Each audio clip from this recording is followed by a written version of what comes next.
कुठल्याही सामान्य व्यक्तीवर असा प्रसंग ओढावू शकतो। पुढे जाऊया। महाराष्ट्रातील नेत्यांसह मध्य प्रदेश, छत्तीसगड, गुजरात आणि इतर राज्यातील भाजप नेत्यांना महाराष्ट्रात बोलावण्यात आलेलं आहे। कैलास विजयवर्गीय, सुनील देवधर, प्रल्हाद पटेल, व्ही सतीश यांच्यासह प्रमुख नेते महाराष्ट्रात कार्यरत असणार आहेत। प्रवासी नेते आपला अहवाल प्रभारी भूपेंद्र यादव यांना सादर करणार आहेत। अहवालाच्या आधारे निवडणुकीच्या संदर्भात निर्णय घेतले जाणार आहेत, अशी माहिती समोर येते आहे।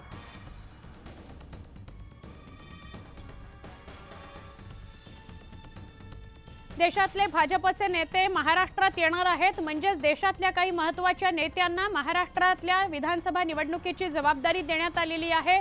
आपण एक प्रकारे ह्यांना प्रवासी नेते म्हणूया। हे महाराष्ट्रभर फिरतील, महाराष्ट्रातल्या नेत्यांमध्ये, पदाधिकाऱ्यांमध्ये जातील, साधारण महाराष्ट्रातला कौल काय आहे तो जाणून घेतील आणि तो वरिष्ठांना भूपेंद्र यादव यांना तो अहवाल ते सादर करणार आहेत। आमचे प्रतिनिधी तुषार रुपनवर यांच्याशी बोलूया। तुषार, भाजप ॲक्शन मोडवर आलाय आणि त्याचाच हा एक भाग, काय सांगाल?